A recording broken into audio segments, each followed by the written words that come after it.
Welcome to the Muscles and Veggies Fitness Podcast. This is where you get nutrition, health, fitness, performance, all perfectly packaged together in a bite-sized podcast to help educate and motivate you to stay on your fitness journey. Today, we are talking about weight loss resistance. In other words, struggling to lose body fat, even though you're dieting, even though you're working out, even though you're doing all the right things, you're still just not dropping the body fat. So this could be defined as cutting calories, macros, or food groups combined with some sort of physical exercise with minimal to no results. But it's all about calories in, calories out, right? That's what we've been told. That's what our doctors tell us.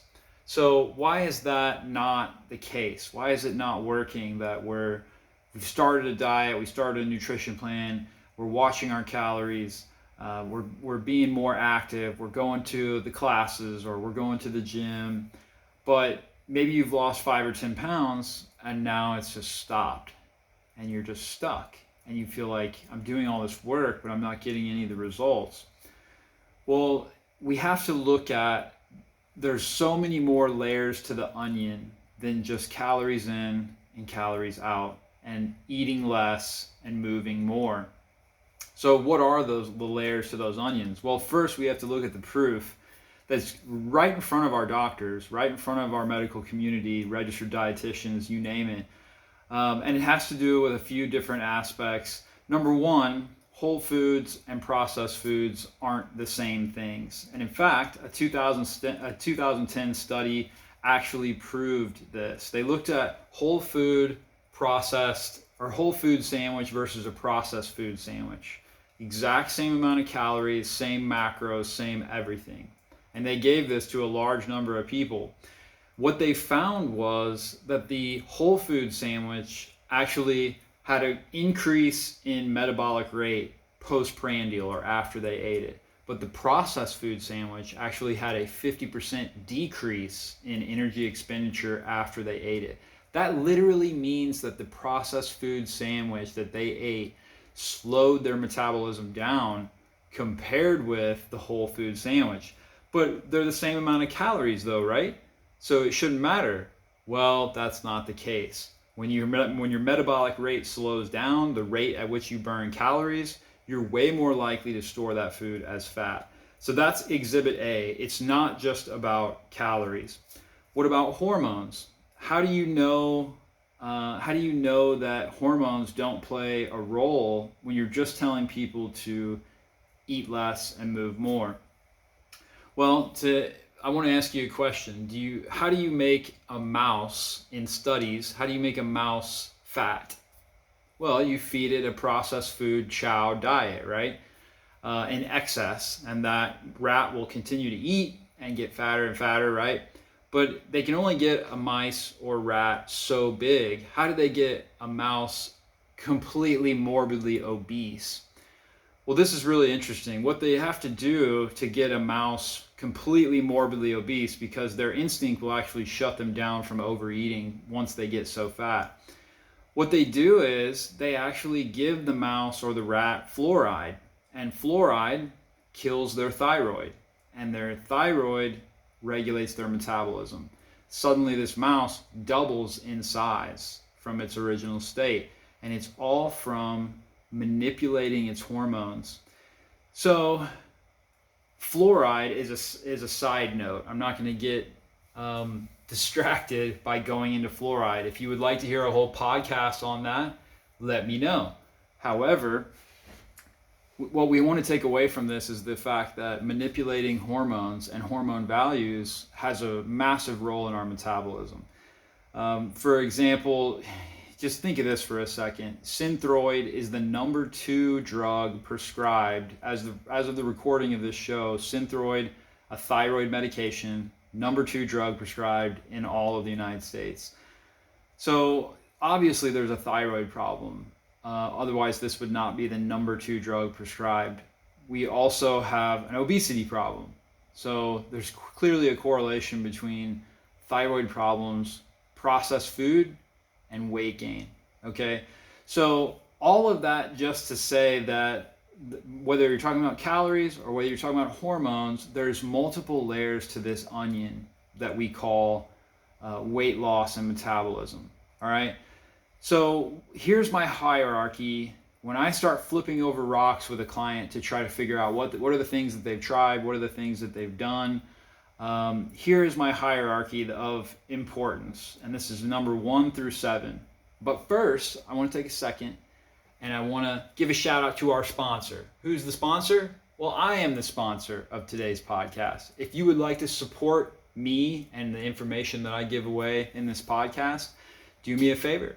Go to Google, pause the episode right now, hit pause, go to Google, type in Muscles and Veggies Fitness. You'll see my Google Places account pop up, the address, the website, all that. And all I want you to do is find reviews. Click on reviews and leave me a review and say how much you got something out of my podcast or one of my YouTube videos or something when you saw me in the gym and I gave you some coaching advice. Shoot me a 5-star review on Google. That helps other people find my personal training. I really appreciate you stopping to take the time to do that for me. You can also follow me on Instagram or Facebook as well. But now let's get into the hierarchy that I want to dig into about weight loss resistance. So when I start with a client and we're talking about weight loss resistance and I'm asking them, what are the things that you've tried to do so far that haven't worked? The first thing we talk about, obviously, is nutrition. We have to find out, what have you been eating? How often have you been eating? Do you snack? When do you stop eating at night? All of these things make up the picture. How much whole foods versus how much processed foods? Is there alcohol involved? How much sugar is in your diet? All of these things make up the nutritional aspect. Kind of a no-brainer, right? Number 2 is exercise. I want to find out what this person's been doing exercise-wise. Have they been doing too much exercise? Have they been doing like super high intense, crazy stressful CrossFit, Orange Theory, Zumba, all these like crazy intense classes? Or have they been just going out for a walk or a jog? Or have they been doing marathon running? All of these things play a role in how we look at the metabolism. Number 3, stress and hormones, because the two go hand in hand. If someone is really, really stressed out, their sex hormones, i.e. testosterone, progesterone, and estrogen, are going to be low. And it could also mean their thyroid hormones are also low as well. That could be another reason that America is so much prescribed Synthroid, is because of the levels of stress, and that depletes thyroid hormone. So I want to find out, what is this person's hormones like? If it's a female, I want to find out what her periods are like, what her menstrual cycle's like. I want to find out, if it's a male, I want to find out what his stress levels are like at work and with family and whatever all is on his plate. All of those things matter. If we can get a blood hormone test, it's easier with men because we can do that first thing in the morning, any day of the month. With women, you really only want to test hormones on day 17 through 21 of their cycle. This gets even more complex when you talk about women who are on an IUD or some kind of birth control, because they don't know when day 17 through 21 of their cycle is, that we can get a really good look. So that gets trickier, and there are ways to do that. But however, we wanted to take a look at what's going on with their hormones, because that could be a huge obstacle that we have to overcome before we can really get nitty gritty on overcoming the weight loss resistance. Number 4 is inflammation. And we've been hearing a lot about inflammation over the last couple of years, dealing with COVID. So we want to find out what someone's inflammation is, because we know inflammation down-regulates the metabolism, down-regulates the immune system, down-regulates hormone production, down-regulates neurotransmitter production. Listen, if you're wondering why so many people are anxious and depressed and they have tons of medications because of hormonal problems or digestive problems, it almost all leads back to inflammation. Inflammation is like at the root cause of almost every one of these things we're talking about. So if somebody's coming in and they're super inflamed because they're eating too much sugar or gluten or dairy or alcohol or one of those super inflammatory foods, or it could even be an individual food allergy that they don't know that they have, that could be huge in overcoming weight loss resistance. I'm going to give you guys an if any of you personal trainers that are listening to this out there, I'm going to give you guys the exact reason why everyone who comes to me, the very first thing we do is we focus on a Whole30 diet for the first 30 days. You know why we do that? To decrease inflammation. If I can decrease inflammation in a client right when they walk in the gym, they're going to lose 5 or 10 pounds in that first 30 days, regardless of how much they're working out or anything else, because we're just dropping the water weight and inflammation that is being held on their body by eating inflammatory foods. So inflammation is at the root cause of every one of these issues, including number 5, which is digestion. I have to find out what someone's digestion is like. That gives me a clue to if we're dealing with some kind of pathogen, parasite, bacteria, yeast, fungus, mold, any one of those things that could be impairing digestion. And let's just face it, if your digestion is poor or if you have really leaky gut, your metabolism is obviously not going to be running in full swing. It's not going to be revved up and really moving because you're not even digesting your food the way that you're supposed to. And even like real whole foods in a really super poor digestive state can cause lots of inflammation. That's why we have to fix digestion, because digestion will fix inflammation, especially if we're eating real whole foods. Now, next, we just mentioned part of those things that could be a part of affecting digestion. Number 6, infection. So this could be a viral infection. It could be a pathogenic infection like we just mentioned with parasites and bacteria and yeast and things like that. But viral infections are actually more common than you think. HPV, Epstein-Barr, now with a COVID or long COVID, any of those things can be infectious, and the viral load can actually increase inflammation, downregulate the immune system. And let's face it, if your immune system is really busy and using a lot of energy fighting some sort of infection, it's not prioritizing a whole lot of energy for metabolism, okay? So now you see why we're going through. And lastly, number 7. Number 7 is, does this person have a history of caloric restriction? Some of the most metabolically broken people that I have been a part of coaching or been around are those who have been in a chronic cut for multiple years at a time. So let me paint a picture for you for a second. This is the person that they figured out that they could eat like chicken, broccoli, and rice, or chicken, broccoli, and sweet potato. And they could eat, super low fat, high protein, and then all these certain clean foods. And they figured out, oh my gosh, I got super lean when I did that, right? So I'm just going to do this all the time. Well, what they don't realize is they're actually maybe only getting 1,300 to 1,500 calories, even though they're eating 5 or 6 small meals a day. Well, over time, that takes your metabolism from, let's say, like 2,200 calories, and it comes down to 2,000 calories, to 1,800 calories, to 1,600 calories, because your body's always going to try to match whatever your caloric intake is with its caloric expenditure. So if you're only eating 1,300 to 1,500 calories a day, your metabolism is going to try to match that. So guess what it starts doing? It starts shutting off other systems of the body and funneling less energy to those areas. Areas like digestion, areas like neurotransmitters in your mind, so suddenly you get anxious and depressed. It starts shuttling less energy towards your immune system. So now you're getting sick more often, or you have more infections than normal, okay? So the metabolism is really, really smart and fine-tuned. So people that have been calorically restricting for a long time, they have a low BMR, a low basal metabolic rate. And it's almost like you turn the thermostat down and the temperature comes down to meet that thermostat level, right? You turn the thermostat up and the temperature comes up, right?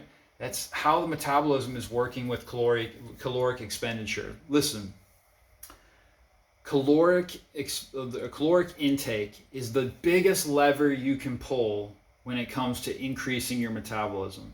There are no pills, there are no supplements, there's nothing out there that can really truly increase your metabolism to the extent that 2 things can. Number one, caloric intake, pull that lever. Number 2 is strength training. And that's because the more muscle mass that you build on your body, the more your BMR increases. So just taking myself at, like, let's say 175 pounds is really, really lean for me, and not much muscle. I could be at like 2,200 calories, 2,300 calories for my caloric expenditure as a 6-foot male. So now at 190 pounds and more muscular, you're talking more like 3,000 calories a day just to maintain my weight. Now, I use that example just to prove that the more muscular we are, the higher our BMR is, the higher our basal metabolic rate. If you're not sure what BMR is, basal metabolic rate is the amount of calories you burn doing nothing. If you laid in a hospital bed in a coma all day long, that is your BMR, okay? So we have to do two things in this scenario for somebody who's chronically broken their metabolism by fasting. I'm not fasting. Fasting could do it too, but not fasting. By chronically cutting for a long period of time, we have to bring their calories up slowly, increase with strength training, increase with weightlifting. So if I get somebody in the gym and they're like, oh my gosh, I tracked and I'm only at like 1,400 calories or 1,500 calories, and I didn't even know I had been eating this way for so long, right? Well, what we have to do is we have to slowly take their calories up. We don't want to jump straight to 2,500 calories because they're going to put on a lot of weight if we do that. So what we want to do is week 1, we'll go to like 1,650 calories. Week 2, we go to 1,800 calories. Week 3, we may go to 1,900 calories. Week 4, we go to 2,000 calories. Maybe we hang out at 2,000 calories for 2 or 3 weeks and see what the person's weight does. And then at the whole time while we're doing that, we're strength training at least 3 days a week, full body compound lifts, and we're trying to increase the amount of muscle mass they have on their body. Just increasing that alone, a lot of times will gain weight on the scale, but then they're not actually gaining body fat. So a lot of times, even though we're gaining weight on the scale by increasing their calories and then also increasing their muscle mass, they're not actually gaining, they have the same body fat percentage, okay? So all of these things, and I say all of that just to prove the point that we have to overcome weight loss resistance with a lot of intricate detail. This isn't something that you just throw something at the wall and hope it sticks. But that is the major levers we can pull. Is we have to figure out if something is an obstacle to their metabolism, like inflammation or infection, hormonal problems, too much stress. And once we get past that, then we can really focus on, have they chronically cut calories for too long? Do we need to increase BMR? But the strategy either way is really the same. It's a whole foods, in low anti-inflammatory nutrition plan mixed with strength training, and then we slowly titrate calories up. If it's a woman, I like to get women eventually to the point where they're at 2,500 calories a day and they're maintaining their weight, they're maintaining their strength. If it's a man, I'd like to see that more like between 25 and 3,000. So if we can get somebody to that point, guess what? They have an opportunity to cut from somewhere. You can't cut from 1,800 calories. You just can't. You can cut from 2,800 though, and you can cut from 3,000, and you can cut from 2,500 if you're a small woman. So now we got the metabolism revved up to the point that we can actually have somewhere to cut from. But we don't cut for long, okay? We're looking to be at a maintenance body weight, especially for a female. That could be between 19 and 21% body fat.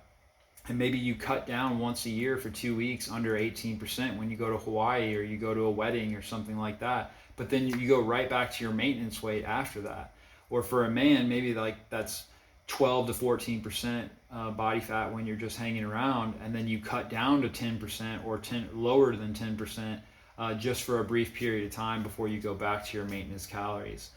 So look, addressing all these things holistically, and we're going to keep talking more about that in the podcast, about a holistic, whole body is what that means, approach.